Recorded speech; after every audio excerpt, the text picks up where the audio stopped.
मित्रों नमस्कार, मेरा नाम है आशीष नायक। आप सभी का स्वागत है मेरे चैनल जीएस गाथा में। चलिए शुरू करते हैं एक नया सेशन आंसर राइटिंग की, जो पीसीएसजे, एपीओ और एलएलबी के छात्रों के लिए महत्वपूर्ण है। सीआरपीसी 1973 की प्रासंगिक धाराओं के तहत सत्य परीक्षण यानी कि सेशन ट्रायल की प्रक्रिया को समझाइए। इसका आंसर कैसे लिखेंगे अब हम आपको बताएंगे। सीआरपीसी की धारा 225 से 237 तक सेशन या सत्र न्यायालय के समक्ष विचारण परीक्षण से संबंधित है। तो आप कहीं घूमते होंगे, आप देखते होंगे कोर्ट के आगे लिखा रहता है जिला और सत्र न्यायाधीश। इसके लिखा रहता है जिला और सत्र न्यायाधीश, ठीक है ना। जिला और सत्र न्यायाधीश लिखा रहता है। जिला न्यायाधीश तब कहा जाता है जब वो सिविल मामलों का विचारण करता है, खेत खलिहान भूमि का। सत्र न्यायाधीश तब कहा जाता है, सत्र न्यायालय तब कहा जाता है जब कोई न्यायाधीश आपराधिक मैटर का विचारण करता है, ठीक है। कोई भी मामला सीधे या डायरेक्ट सत्र न्यायालय के समक्ष नहीं आता सिवाय धारा 199 के। तो धारा 199 में लिखा गया है कि 18 वर्ष से कम आयु के बच्चों के द्वारा किया गया कोई अपराध जो पोक्सो एक्ट के तहत आता है, महिलाओं के प्रति कोई अपराध, ठीक है, जो स्पेशल एक्ट बनते हैं उनके द्वारा किया गया कोई अपराध, उस एक्ट में लिखा रहता है कि उसका विचारण कौन करेगा। जैसे लोक सेवकों के विरुद्ध जो अपराध होता है, सिर्फ उन्हीं अपराधों को जो है सेशन कोर्ट डायरेक्ट ले सकता है, अन्य कोई अपराध को नहीं लेगा, अन्य कोई भी मैटर को नहीं लेगा। अपराध का संज्ञान सर्वप्रथम मजिस्ट्रेट द्वारा किया जाता है और यदि मजिस्ट्रेट को यह लगता है कि अपराध सेशन न्यायालय द्वारा विचार किया जाना चाहिए तो वह मामला सेशन न्यायालय को सुपुर्द कर देता है। कोई ऐसा अपराध जिसमें 7 वर्ष से ज़्यादा की सज़ा का प्रावधान हो, सुपुर्दगी से पहले मजिस्ट्रेट को धारा 209 का अनुपालन करना जरूरी है। चलिए अब हम बताते हैं ये क्या है। इस लाइन को आप लोग ध्यान से सुनिए।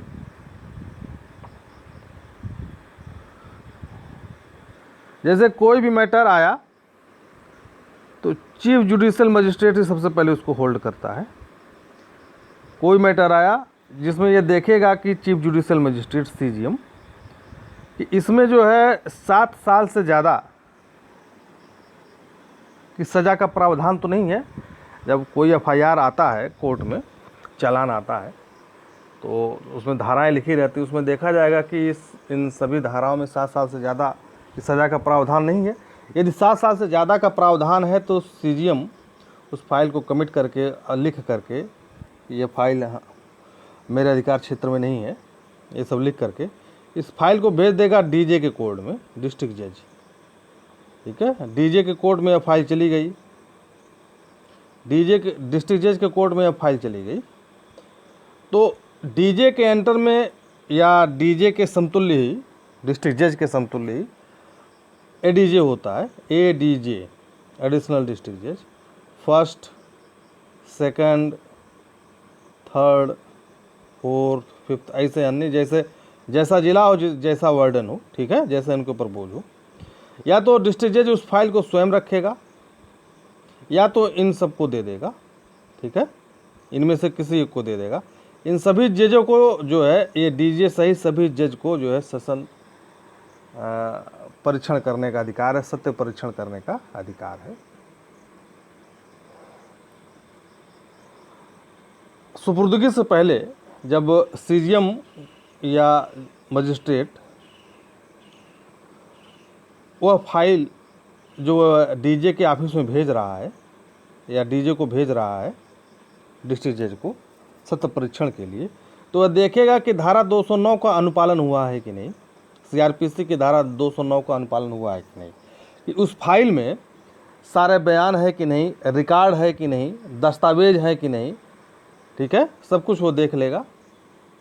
यही इसका अनुपालन है कि उस फाइल में सारे दस्तावेज छूटने न पाए, सब कुछ रहे।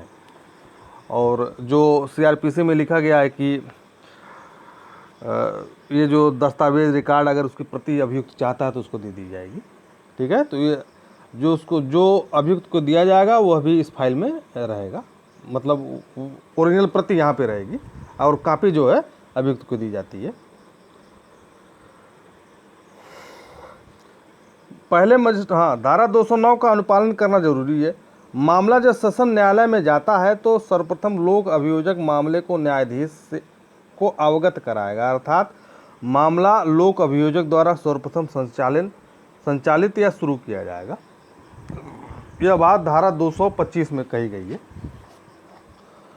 तो मामला सेशन न्यायाधीश के पास गया, डीजे के पास या एडीजे के पास, डीजे के पास या एडीजे के पास गया,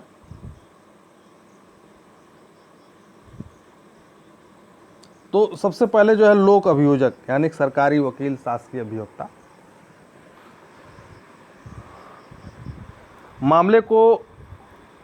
मामले के बारे में कुछ कहेगा, जैसे कि राम श्याम, अब्दुल या रहीम करीम ने मिलकर के हत्या की, एक राय गोलबंद होकर के फलाने की हत्या की, इनको पुलिस ने दौड़ा के पकड़ लिया या लोगों ने पकड़ा, ये हथियार पाया गया, 2 लोगों को मारा इन्होंने, ऐसे सारे तथ्य को न्यायाधीश के सामने लोक अभियोजक बताएगा। लोक अभियोजक पीड़ित पक्षकार का वकील होता है।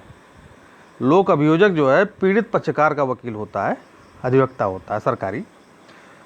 और यदि पीड़ित पक्षकार मजबूत है आर्थिक दृष्टि से तो प्राइवेट अधिवक्ता भी रख सकता है, लेकिन संचालन जो है लोक अभियोजक ही करेगा।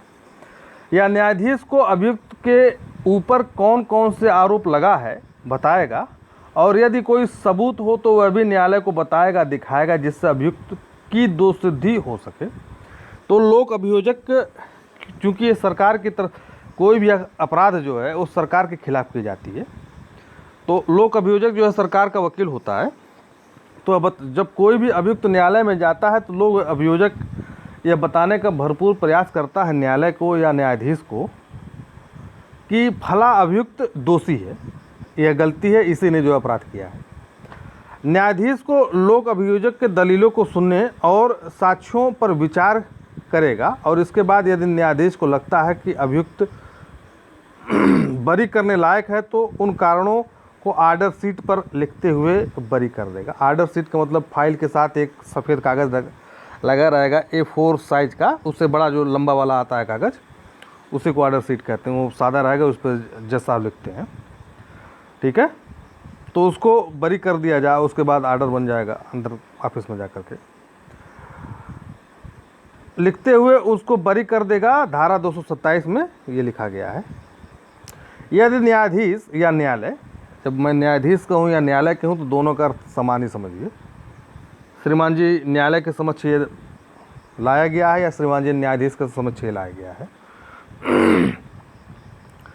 यदि न्यायाधीश और न्यायालय अभियुक्त को बरी नहीं करता है तो धारा 228 में अभियुक्त पर आरोप विरचित किए जाएंगे, फ्रेम किया जाएगा। विरचित का मतलब होता है फ्रेम, लिखा जाएगा, लगाया जाएगा।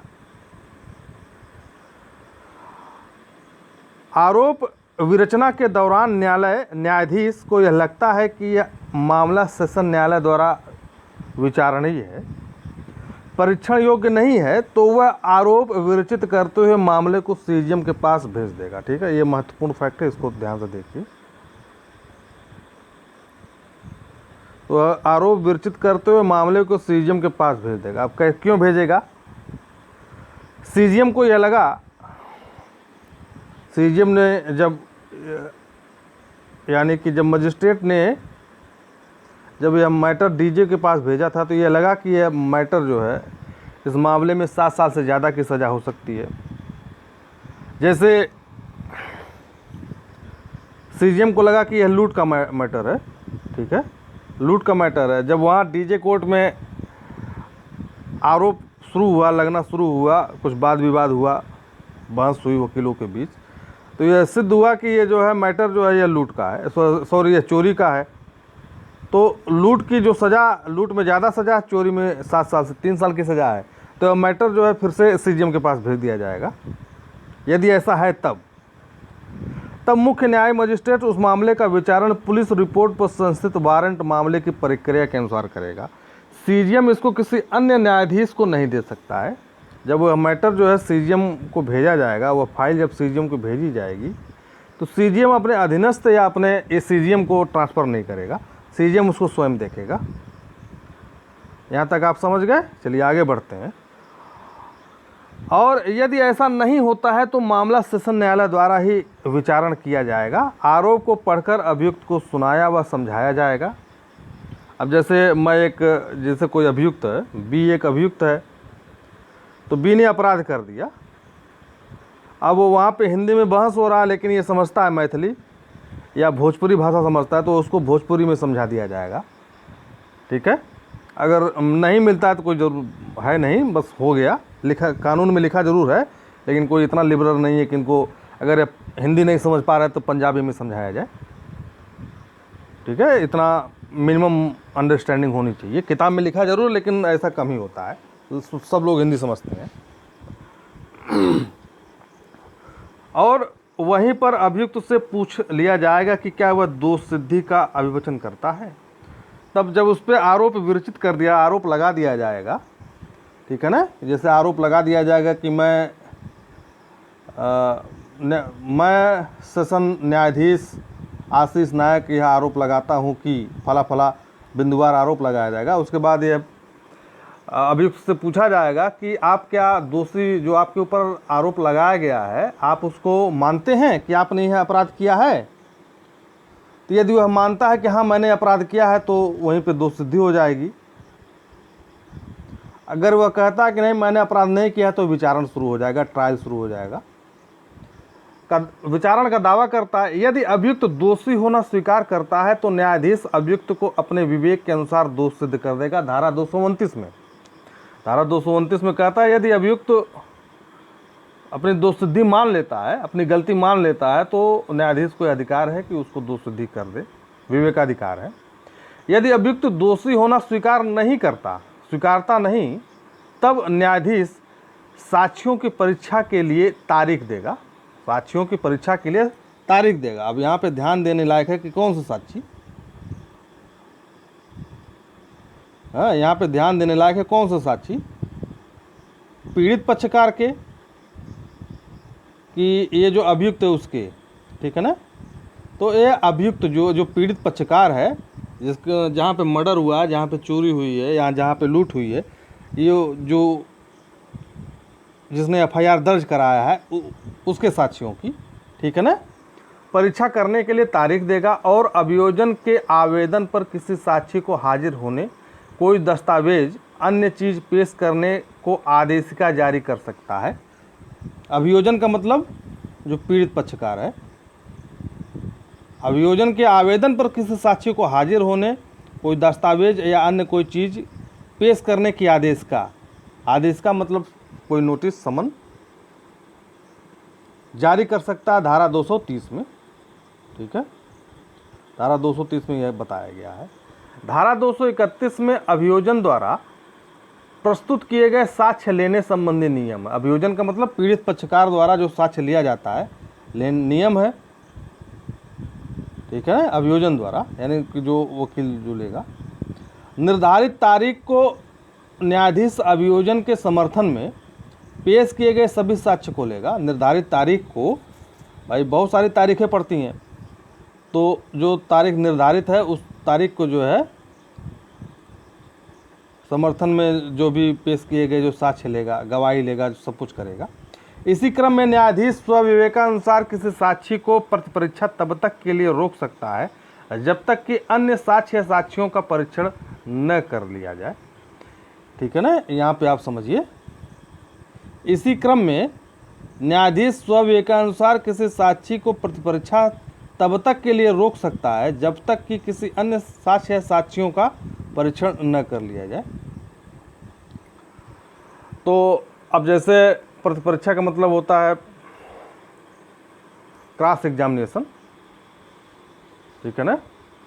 तो इसका मतलब ये है कि जैसे कोई मान लीजिए कोई 80 साल का बुजुर्ग है या 85 साल का बुजुर्ग है, अब मरा कि तब मरा, पहले उसका बयान लिख लिया जाए, हाँ, तो उसके बाद जो है सारी कार्रवाई की जाएगी। इसलिए ये प्रावधान जो है सीआरपीसी में रखा गया है। या कोई अन्य भी जरूरी आवश्यकताएं पड़ सकती हैं, उसके हिसाब से न्यायाधीश को यह पावर है कि उसको मैनेज करे इस प्रक्रिया को। यदि अभियोजन समुचित साक्ष्य नहीं दे पाता, यानी कि पीड़ित पक्षकार या पीड़ित पक्षकार का वकील समुचित साक्ष्य नहीं दे पाता, तब अभियुक्त दोष मुक्ति का हकदार हो जाता है। धारा 332, देखिए एक शब्द है धारा 332 में, साक्ष्य नहीं। आप पढ़िएगा बेयर एक्ट, उसमें लिखा साक्ष्य नहीं है। शब्द का अर्थ है कि वह ऐसे साक्ष्य हैं जो अभियुक्त का अपराधी होना साबित नहीं करते हैं, बताया गया है। यदि अभियुक्त धारा 332 के तहत दोष मुक्त नहीं होता है, ठीक है ना, तो धारा 333 में अपनी प्रतिरक्षा आरंभ करेगा। तो ये आप यहाँ पे मानिए कि धारा 225 से लेकर के 232 तक यह धारा जो है पीड़ित पक्षकार के बारे में बताती है, यानी पीड़ित पक्षकार क्या क्या कर सकता है कोर्ट के अंदर, उसके बारे में है। अब जो है प्रतिरक्षा कैसे होगी, जो डिफेंस है वो क्या होगा। जैसे ए है, ए की तरफ से एफआईआर दर्ज हुआ, ठीक है, ए की तरफ से एफआईआर दर्ज हुआ। बी है अभियुक्त, यह जो है अभियुक्त है। अब ए का जो वकील है इसके ऊपर सवाल जवाब करेगा, इसके ऊपर हमला करेगा बी के ऊपर, तो बी अपनी रक्षा करेगा, अपने बचाव में जो कुछ कहेगा, इसको कहते हैं डिफेंस, ठीक है। तो धारा 233 में अपनी प्रतिरक्षा आरंभ करेगा कौन, बी अभियुक्त। और यदि कोई साक्ष्य हो तो वह न्यायालय को दे। यदि कोई लिखित कथन है तो न्यायाधीश उसे अभिलेख में लेगा। यदि अभियुक्त चाहता है कि अमुक साक्षित दस्तावेज या कोई अन्य चीज न्यायालय के समक्ष लाई जाए, तो वह न्यायाधीश से निवेदन करेगा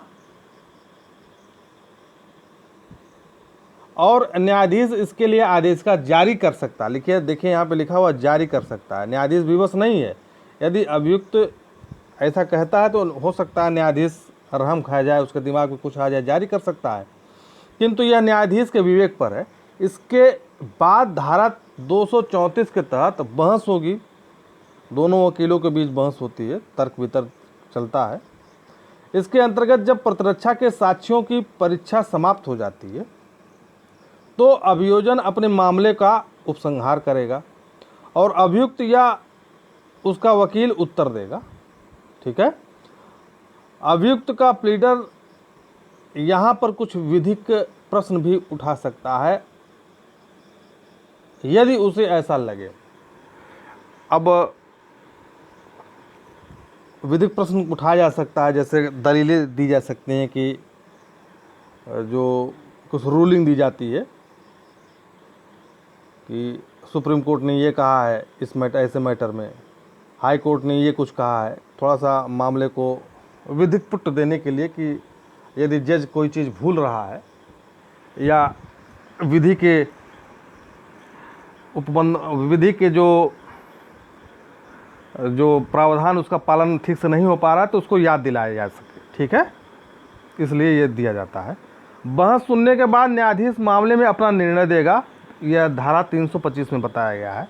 यदि अभियुक्त दंडित किया जाता है तो न्यायाधीश उस दशा के सिवाय जिसमें वह धारा 360 के बंदों के अनुसार कार्रवाई करता है, जिसमें सदाचार की परीक्षा है, धारा 360 में कार्रवाई करता है, ठीक है। दंड के प्रश्न पर अभियुक्त को सुनेगा और तब विधेयक के अनुसार उसको दंडित करेगा। इसके बाद न्यायाधीश अभियुक्त के संदर्भ में यदि कोई हो पूर्व दोष सिद्धि धारा 236 को सुनेगा।